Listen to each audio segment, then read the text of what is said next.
I'd like to give special thanks to Ori and to Kristen for all of their work that they put in organizing the virtual coffee hours, and also in advertising this, getting out the word to the section about what's going on. So thank you for the work you're putting in. So the title of today's panel is Teaching Peace in Troubled Times. I got the idea to put together this panel actually from an interview that I did when I first started working in Croatia back in the mid-2000s.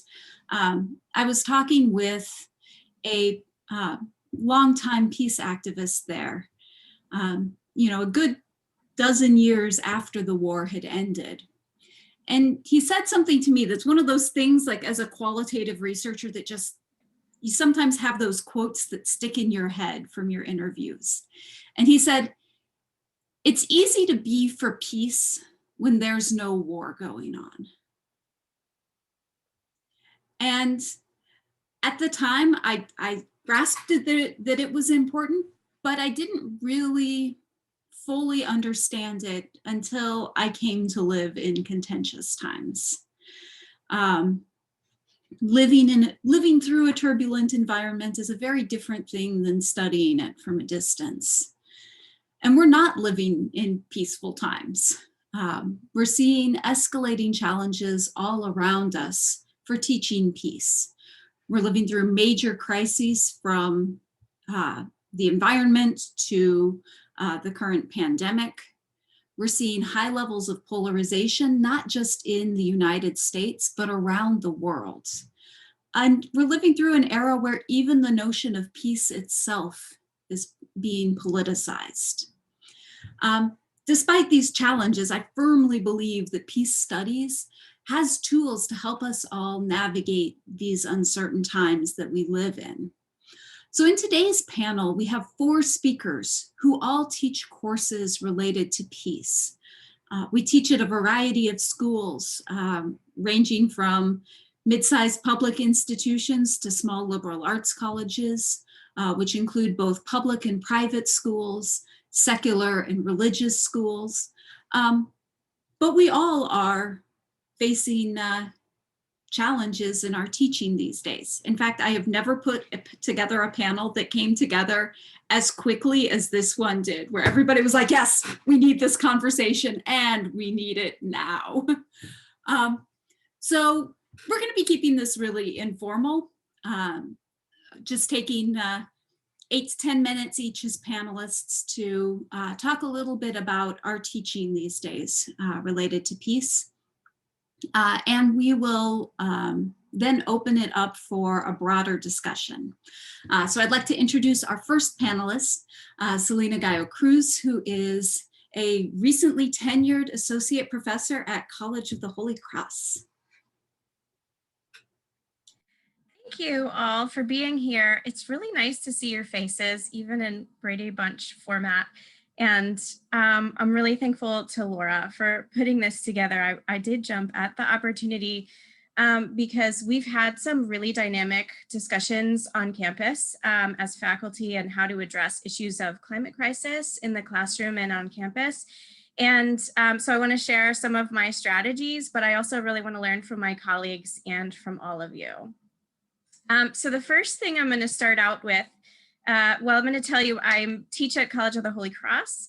It's a small liberal arts college. We have about 3,000 students. It's a Jesuit college with the mascot of a crusader. We don't attract a lot of religious diversity, but we're working on changing the mascot. We're trying. And we do have, 70% white students, a lot of New Englanders, a lot of legacy students, a lot that intend to be pre-med, increasingly diverse, a lot of second generation immigrants, and increasingly more minorities. It would be, you could expect to have Black Lives Matter activists and MAGA hat wearers in your classroom. Okay, so it can be difficult to broach some of these topics, but I wanted to talk. I teach in sociology. It's a joint sociology anthropology department. I teach in peace and conflict studies, women's studies, and Latino and Latin American studies. I wanted to talk specifically about climate crisis because of the discussions we've had, and I'm going to start by sharing this tool. So you can open that up. This is from a speaker we brought in the beginning of the fall of 2019 from the Union of Concerned Scientists. I invited her because of what the students were reading. And our first year cohort was asked that summer to read, so plug in your zip code while I'm chatting. And the first year cohort was asked to read The Uninhabitable Earth, Life After Warming by David Wallace Wells. Show of hands, who's read it? New York Times bestseller. Okay, it's on the heavy, dark end of the spectrum of dealing with climate science. If you just Google some of his op-eds, or New York Times editorials, you can see he stirs up a lot of strong reactions as, you know, is this doomsdayism? Is this collapsism? Is it sensationalized, et cetera, et cetera? But it's a full survey. It's a comprehensive survey of all of the worst possible predictions of climate change, of a warming Earth, and how that will affect human life and human suffering. So he goes through heat death, hunger, drowning, wildfire, disasters of all kinds that are man-made, the loss of access to fresh water, dying oceans, unbreathable air, plagues and epidemics of all kinds, and all kinds of collapse. It's heavy. And so we gave this to our first year students. Welcome to college. This is the future apocalypse you'll have to deal with. So my first reaction was, we got to talk about how we're teaching this in the classroom. And we had a faculty assembly, and it brought out some of those divisions that Laura raised that we should talk about how to deal with, even just among faculty. So I invited this scientist who talked about her collaborative study on killer heat. And anyone want to share what your city will look like in 100 years, according to these predictions? How's it looking?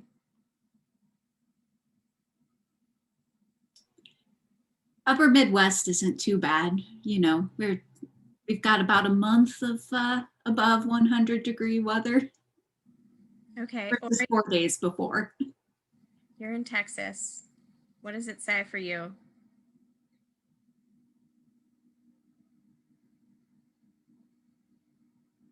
You're on mute.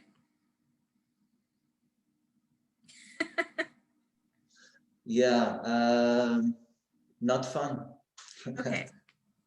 That's the bottom line here. So basically the message was, the situation's really bad and how we treat each other is going to presumably get worse. And her takeaway was that it's going to be really bad even if we radically switch tracks right now. But the news is even worse because we're not even close to radically switching tracks right now. And so the point of the study is to inspire action. She actually ended by saying, I think nonviolent action is our best hope because our leaders just are not moving at the pace that they need to move. And so a couple of things that I folded into my classes following this series of talks we had, because as I said, it elicited all kinds of reactions from faculty being very upset that we assigned this, to others wanting to empower the students to feel like they had tools to take some of the action that the scientists were recommending. And I want to share some sources that have been inspirational to me. The first is Bell Hook's Teaching to Transgress, Education as Liberation. If you haven't read it, it's a great, easy pedagogical read. She takes on, you know, the banking model that Freire has argued against, and gives you some real practical approaches to making students feel seen and empowered in the classroom, and to thinking about your teaching as a sacred vocation where you support their intellectual and emotional journey with the knowledge you're handing them. And the second source that I've drawn inspiration from, I'm just finishing a class with Joanna Macy on her collected works, but I'd like to recommend the book Active Hope by Joanna Macy. And I think it's good for students dealing with all kinds of conflicts, not just climate crisis. And so the first strategy I employed was to make some space to widen the circle, as Joanna says, and to see and acknowledge and discuss those feelings, as Bell Hooks recommends, by journaling. And I think this can be done at the beginning of the semester, before you even approach these difficult topics, by asking students first to reflect on and write down their feelings about what are your goals in coming to college, and what do you want to get out of this class? What are your learning goals in this class? So very general kind of survey, do a self-check. What do I want? Why am I here? What do I want to get out of this? And they can be very honest with themselves, as they don't have to share the journal entries with you, right? It's just a prompt for reflection. And then more specifically, when you are confronted with very difficult, sad topics, when you're made to reflect on and get intimate with human suffering, egregious acts of violence and human suffering, how do you deal with that? And what do you need? Right? So that kind of prompts them to think more specifically about what they, what their feelings are in dealing with different topics, and what they think they might need. And then I suggest that you revisit that journal exercise when you go through some of the more difficult material. And I don't ask them to turn it in, but what happens is that students bring up some of these discussions in the classroom, or they talk about it in office hours. In a small liberal arts college, the one-on-one is a very big thing. So I found that a lot of students really wanted to talk about their feelings about the material we were studying, and how that was affecting how they were thinking about their major and their decisions as to what they wanted to do with their life. And so it helps in your own mentoring as well. And then secondly, I gave my students, we approach everything with the scientific method, so to speak, like let's make evidence-based arguments about these questions we're exploring. But I gave them a number of resources and have expanded the degree to which I've brought in organizers and activists into the classroom, or as optional sort of resources for them to engage with through talks and different meetings. In fact, I invited the community to that big talk at the beginning of the semester, and they showed up in big numbers. So that was good for them to see. But Joanna defines active hope as containing 3 steps. And I think this is helpful for students grieving some of these topics, because it requires no optimism at all to engage in active hope. The first step is that you take a long, hard look at the full reality of how bad a situation is. And you really sit with that, and you sit with your feelings about it and process your feelings about it.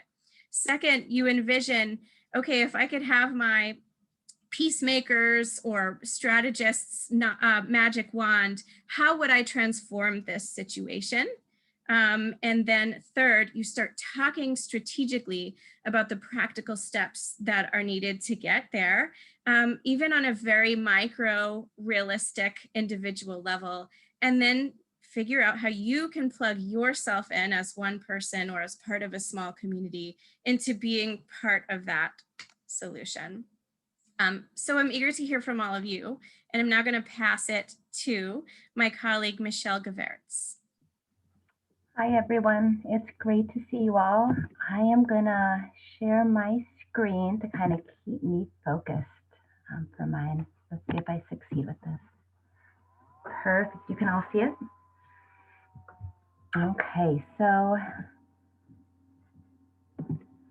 first, for some context, similar to Selena, I'm at a small private university. I'm at Loyola University. It's a Jesuit university in Baltimore. undergraduate enrollment of 3,925, so rather small. Similar to Holy Cross, it is diversifying, but the student population is disproportionately white, Catholic. In terms of racial ethnic minorities, I would say Latino would be the largest ethnic minority. And my courses primarily enroll global studies and sociology majors. Global studies particularly because it's one of the larger majors on campus, and that consists of political science, history, economics, and sociology.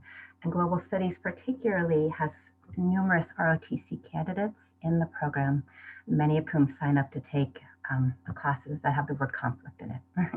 So I often get quite a few on my courses. And also peace and justice studies minors.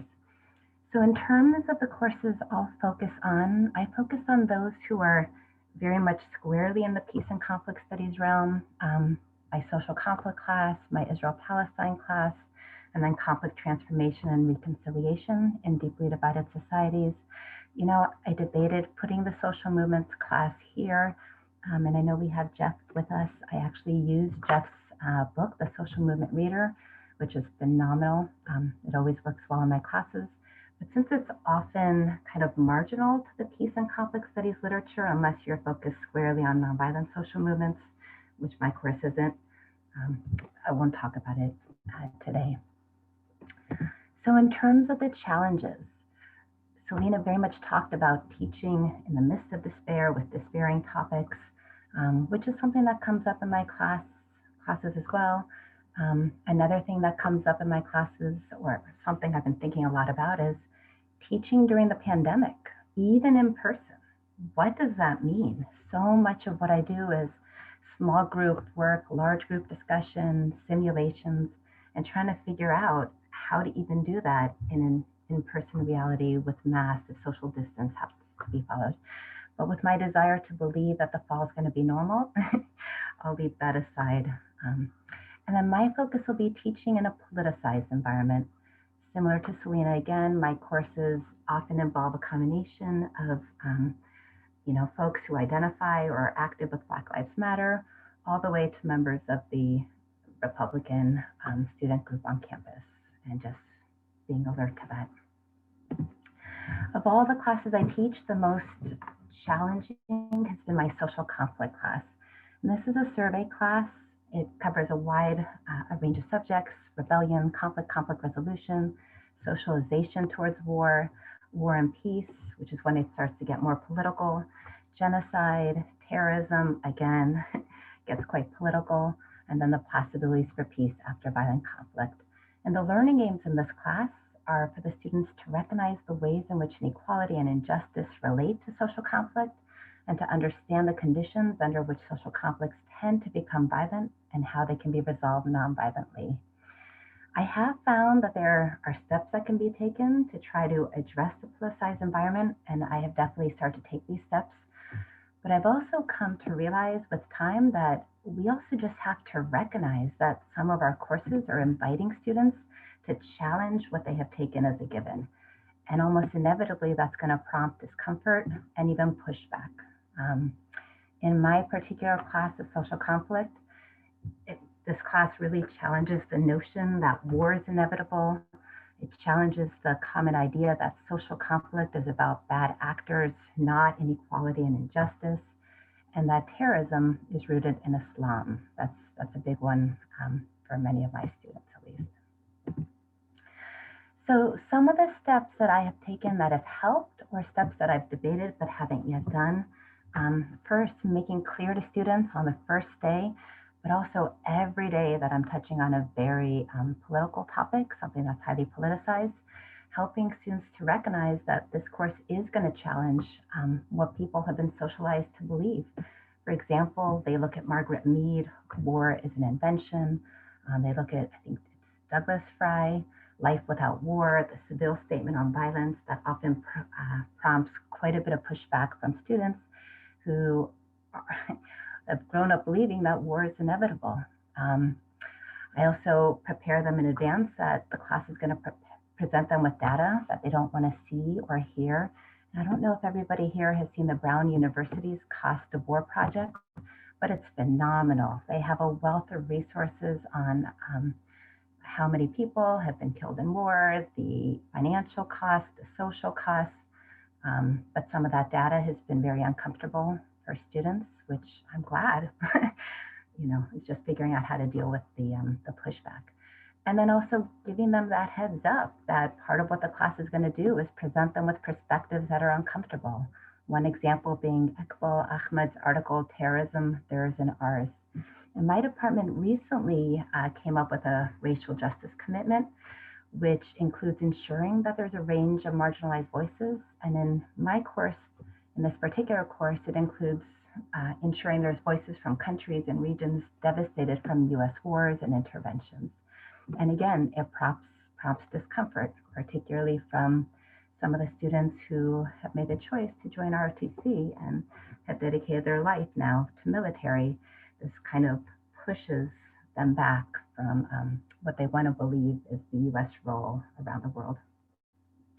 And then reminding them that it's a sociology course, as silly as that may sound, and that we're focused on social causes and not potential biological contributors, because oftentimes there's a push to come back to that.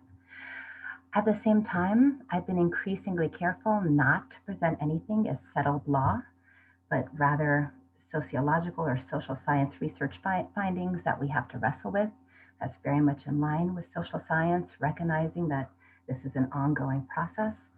And something I've been debating doing is reducing the amount of reading for them to process it, but I cannot say that I succeeded with that at the moment.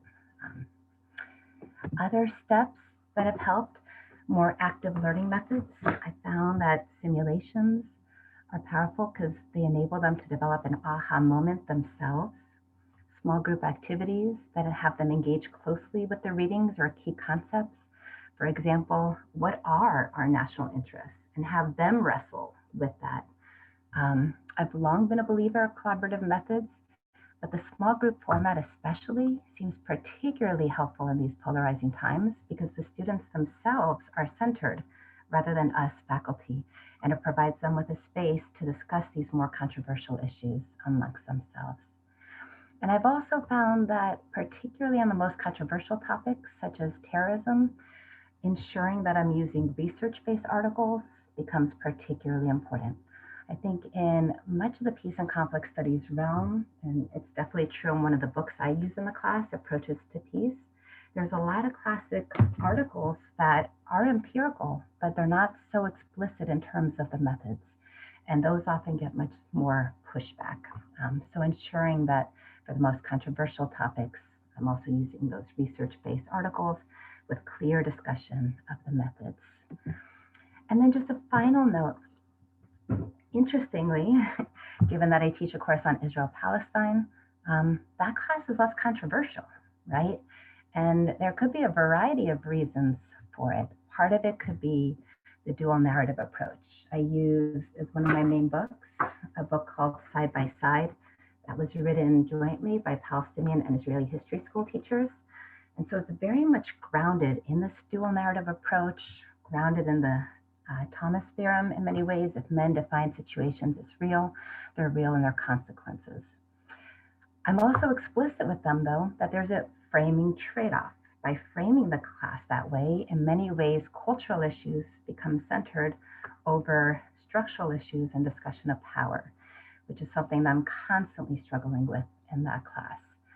And the way in which I've been addressing it at this point is just being explicit with them about this, helping them to recognize that all classes are framed just because it's impossible to include absolutely everything. And thus we have to make choices of what's included, what's excluded, and there are trade-offs. I've also tried to address it by constantly ensuring that I'm bringing in other readings that bring them back to the structural level, the asymmetry of power, the reality of military occupation, and constantly coming back to that.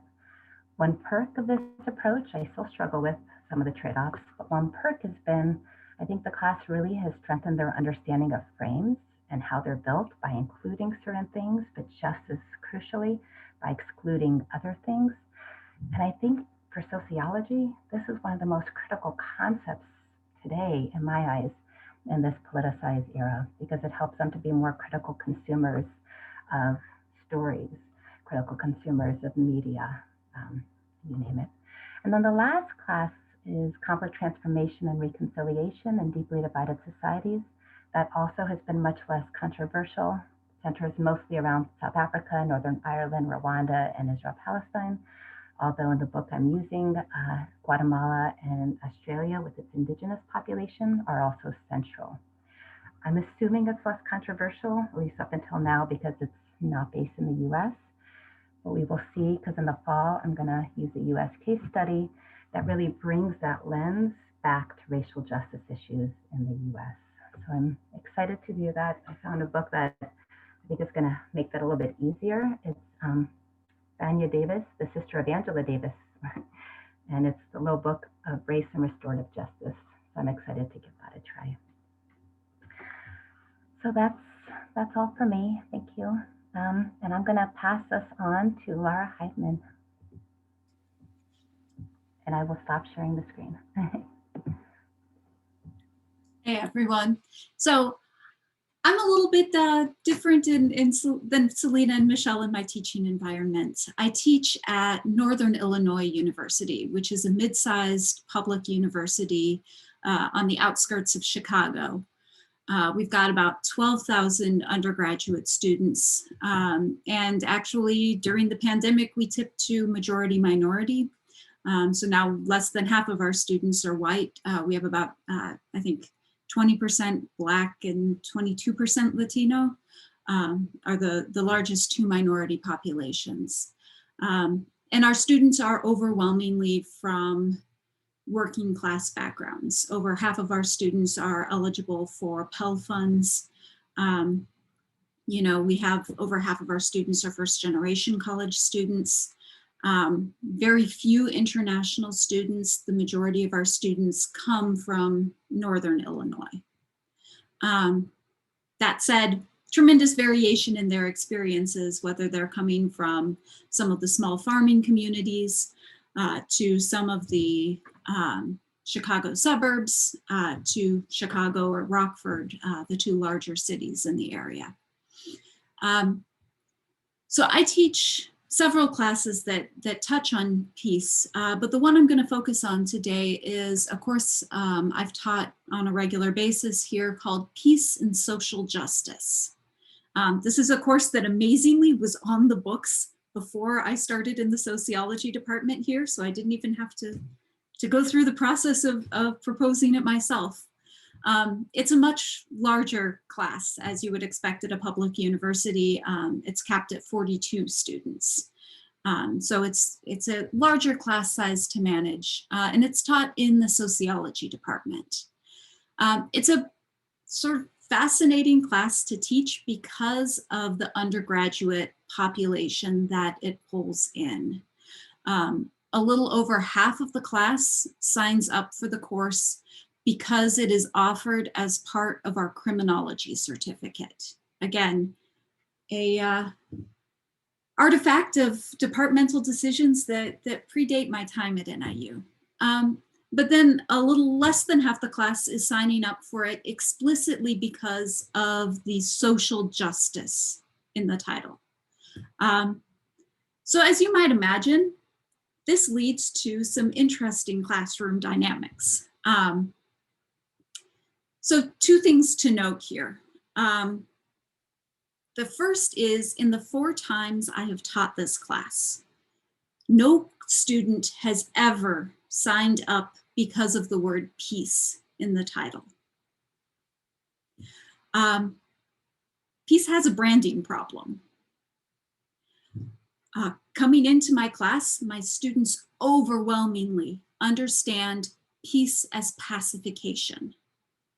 At the more positive end, it's this sort of out of touch 60s flower child vision of what peace is. But at the other end, it is peace as opposed to justice.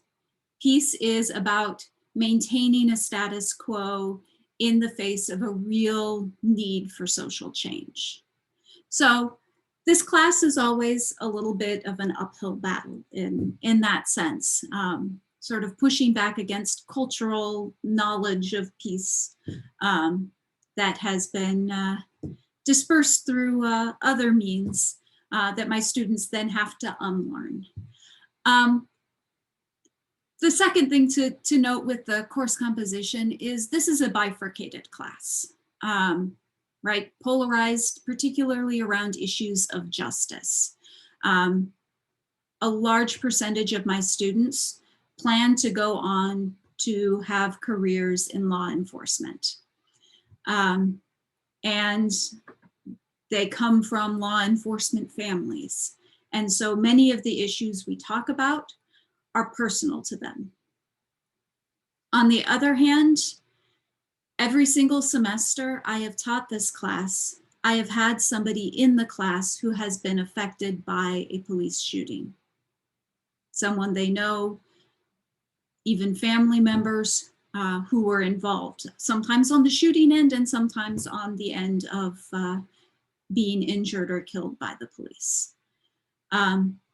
So this is a challenging environment. And I don't want to present these groups as monolithic.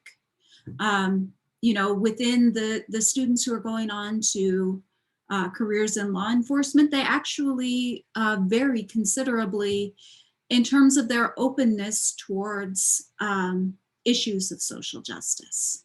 So considering them as broad groups often helps. The way I've traditionally handled this in the classroom is I spend the first half of the semester teaching them tools to understand peace and justice issues, and then we practice applying them internationally before we apply them in the US. So trying to stack the course in such a way that we come to the things that are going to be most controversial, most difficult for them to talk about when they already have some serious experience handling this in the context of international conflicts, international justice challenges. So by the time we would get to talking about issues in the US, they'd have done a variety of exercises, including a major paper, to help them develop application tools, as well as to think empathetically about how issues of conflict and social justice affect the lives of ordinary people. So taking it from a big institutional question down to the effects that war has on ordinary people trying to survive, for example. However, last summer, I knew coming into this semester that I was going to have to rethink this class because the environment was just too hot. There was no way that we were going to be able to, as a class, put off some discussions. So I made a conscious choice before the semester started that my goal was going to be not to teach the moment, right? We are going to have moments, we're going to discuss moments, but my goal is, as the professor in this class, is to teach them skills and tools that they can use to handle peace and social justice issues across their lifetime. So this meant sort of taking a step back and rethinking how I was going to teach some of the different topics within the course to allow students to gain a larger perspective that the issues we talk about today aren't new issues. They're not separate from our histories, but also that the way we talk about issues today and the particular things we highlight aren't necessarily going to be the ways we're talking and thinking about these issues in 5 years or 10 years. So I want to make sure that they have the tools to kind of step back to evolve. The semester, I taught this in the fall semester, and it ended up being even more challenging than I anticipated. because in the first week of class, during our very first week of class, Jacob Blake was shot 7 times in the back by a police officer in Kenosha, Wisconsin.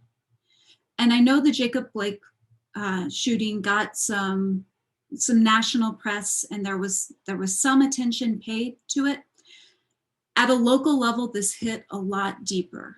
Northern Illinois University is on kind of the western fringe of Chicagoland. Kenosha is on the northern fringe. Many of my students came from communities that neighbored on Kenosha. They're familiar with the area. They're familiar with how policing looks a little different if you cross the border into Wisconsin. You know, which communities are better and worse ones for Black people to go into in terms of the racialized policing practices. So we had, from the very start in this class, a highly polarizing event that was getting a lot of news coverage, and that my students had preset ideas about, largely from the media that they were consuming. So their understanding of the incident, how it played out, how they should understand it, was largely shaped by how they were consuming information about it. So the way I handled this, and the way I handled subsequent of the moment discussions in class, was to say, look, anytime there's a fire, we're tempted to talk about the spark. What sparked this fire? What was the incident that brought about these protests? But anytime you see ongoing protests like this, anytime you see something like this where you have a massive public outcry, you need to study the fuel.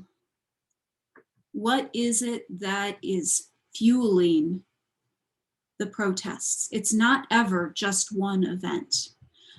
So in that case, I was able to pull them back from a discussion about the specifics of Jacob Blake and whether he was in the right or wrong that day, and whether or not he was appropriately responding to authorities, which is the way the students wanted to push this discussion, right? To a larger discussion about structural inequalities. So why is it that the Milwaukee and Chicago metro areas are the #2 and #3 most segregated metro areas in the country? What's going on in people's lives that are leading to such disparate outcomes in terms of education, in terms of health in general? The one that really shocked them was the differences they see in maternal and child mortality. You know, there's something deeper going on. And I found that if I could move them to those deep currents, rather than trying to adjudicate what happened in a given situation, we were able to have much more fruitful conversations about peace and social justice, and really get at the heart of what is fueling tensions in our communities. So I can talk about this for hours, but I want to make sure we have time for our other panelists and for some good discussion. So our next panelist is Lisa Leitz. Hi, everybody. It's good to see you. I will also try to leave a good amount of time for us to have some discussion. And there have already been so many good points covered, but I know that we're all in a space where tough conversations are coming up quite regularly, whether you're teaching peace studies or you're teaching classes that are exclusively in sociology. These are going to be courses that touch on topics that will make our students uncomfortable. And, you know, I get to teach a wide variety of peace studies courses, with most of them cross-listed in sociology today. But that's not really where I began. I began with creating a class that was called the Sociology of Peace and War. And it was meant to be a little bit military sociology because I find students don't really know much about this institution that is in fact taking a large chunk of our tax dollars, but also that they don't know much about what peace means or what people have talked about when they talk about peace. So I created that class in the mid 2000s. And from there, I began to develop a couple of other classes related to conflict and peace movements for my sociology and anthropology department that I used to be at a small liberal arts college in Arkansas. That college was, despite its geographic location, at a school that was generally politically liberal, although with a mid-south flavor. In 2014, though, I made a big shift and I moved to a medium-sized university, which has grown really rather rapidly. And now it's moved in the rankings quite a bit. And it's also moved up to an R2 just recently. For a while, I was the only faculty member devoted to the program. So that meant that I was teaching for a few years pretty much everything that you could imagine in peace studies. I've taught everything from intro methods to the capstone. I did not teach theory. I've managed to get out of that one, but then I've taught all sorts of specific topics as well. Today I'm the chair, and I'm really glad to say that I have 5 full-time faculty members working with me, and a variety of people in that are cross-listed with other departments as well. And but this means I think a lot about what a peace studies curriculum is and what it might be, and then how it intersects with sociology. Traditionally, of course, in the United States, so much of what we think of as peace studies or peace and conflict studies has come out of international relations, which I think has really shrunk what people could think about in terms of peace studies, and also really limited students' understanding and interest in the field. So I'll try to talk a little bit more about that too, or I can answer more about it later. So having more people means I get to focus on some of my favorite topics. But also being in peace studies means that I do have students who are really oriented towards making a difference quite broadly, often naively, but at least we start from that central point, which I think is actually a really useful thing. However, a lot of our courses, and I believe strongly in doing this, are fulfilling general education requirements for the university. And so we actually have a mixed bag of students who are our majors and then students who are drawn from the rest of the university, which, while being racially and ethnically diverse, I believe we are now at 50% Latinx or racial minorities. It is a student body that still edges towards, I would say, a great deal of class privilege. We have scholarships. 80% of our students receive some form of financial aid. However, there is a culture of class privilege, and perhaps that also fits the stereotype of what you have of Orange County, California.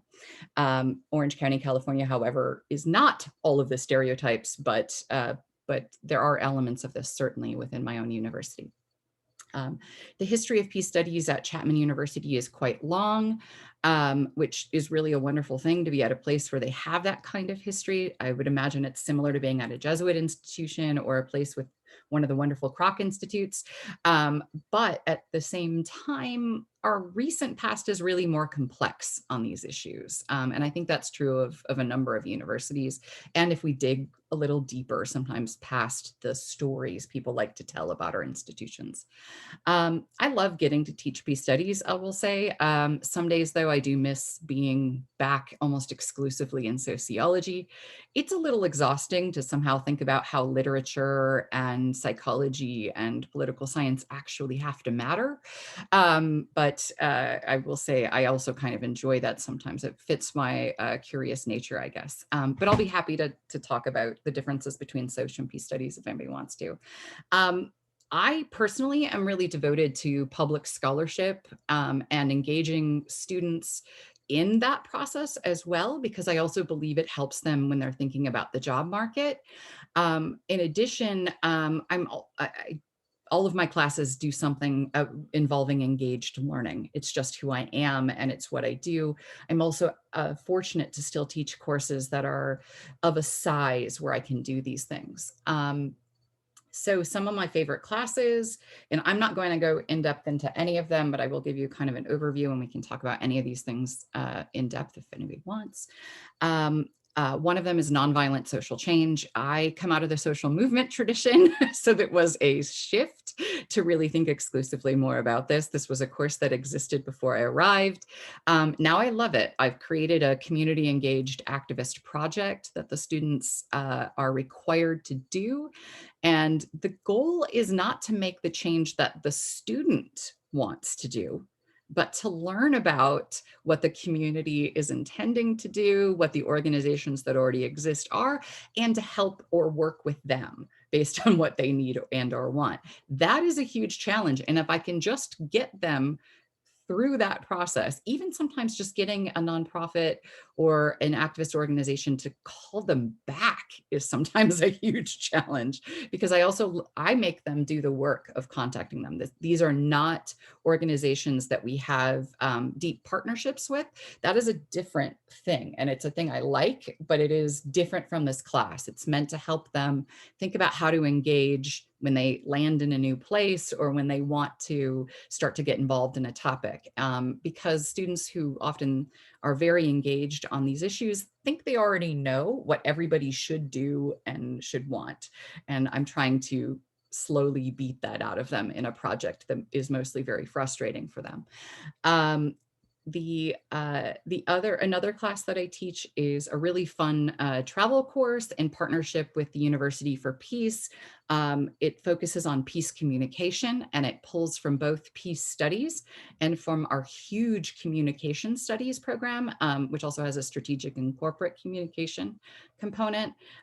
Those comm students are not my peace studies students.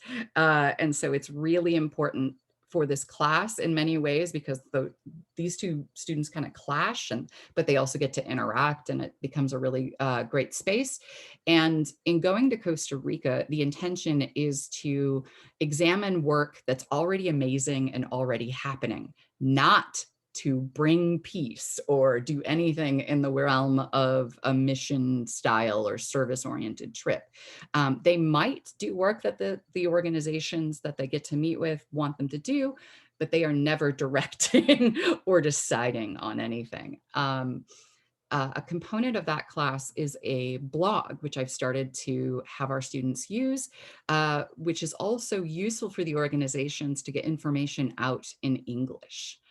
It's been so useful, in fact, that one of the blogs that talked about this extraordinary community fishing, this fishing community on the Pacific coast that has, in fact, brought back fish and been able to keep at bay some of the major corporate fisheries. One of the blog posts writing about that actually is featured on the wall at the San Jose airport. If you should ever go to San Jose, Costa Rica, look for me. There's a picture of me and my students and that blog post. And it's an interactive political art piece about the sustainability workings of Costa Rica. And it's actually kind of cool that they used it. And they used it in part because it was in English. And so that has been also important for drawing some interest and some dollars to these organizations in important ways.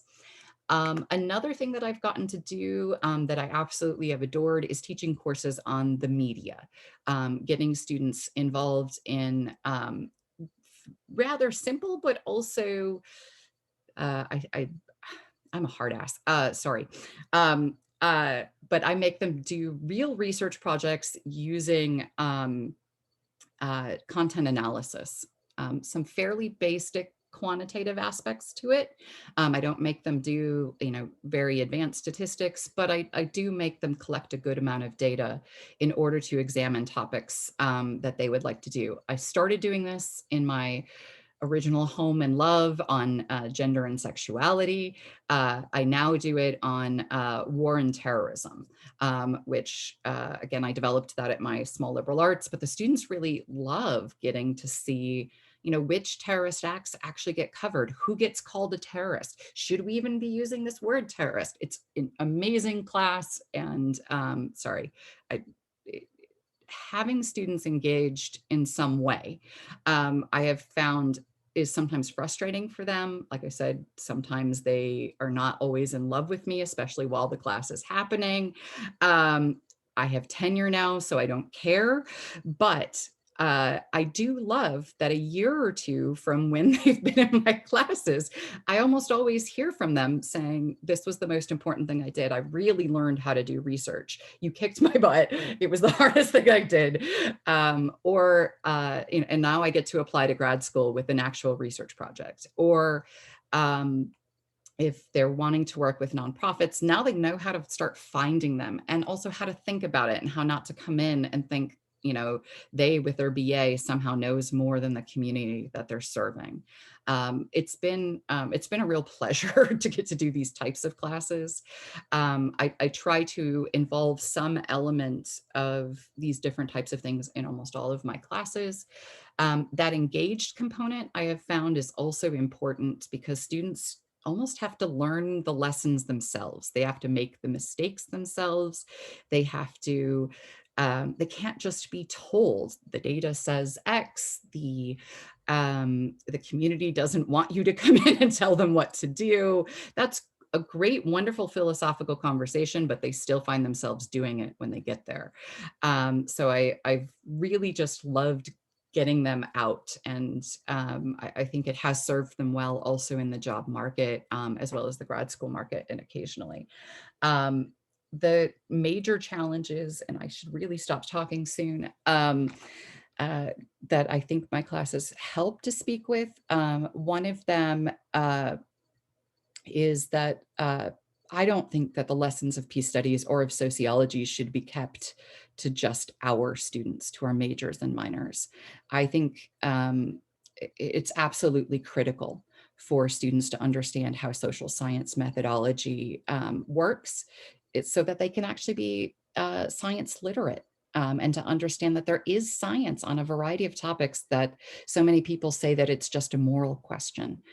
I also think that so many skills, mediation skills, thinking about violence or nonviolence as a choice, as more complex than just the way that sometimes tradition tells us, is important. But then we have such a huge problem with misinformation. Obviously we're at this moment where the country is obviously wrestling with this between the pandemic, everything that happened at the Capitol and QAnon and blah, blah, blah, but it's not entirely new. And I would argue that if we can't help our students to understand good sources, how to find them, during an undergraduate career, I think we are not serving them well. I think we have to really be hard on them and to actually read their citations, to look at them super hard. And this is something that I'm having to spread out among my faculty and to say, no, you can't just accept their citation. Yes, they did it in an APA style. Look it up. Because I'm finding that this is a real problem, especially as where there's so many internet sources out there that are just bad. And so much misinformation just continues to be spread. So I think we've got a duty, a civic duty, to help our students understand that. So, all right, I'm gonna stop talking. and let you all tell us what you're interested in talking about. And Lee, I can't talk and read chat or pay attention and read chats, but yes, we should share our syllabi. I know that as a section, we once put them together as a sort of little booklet at one point, and I think we need to do that again because there's so many new courses. I'd love to help with that project.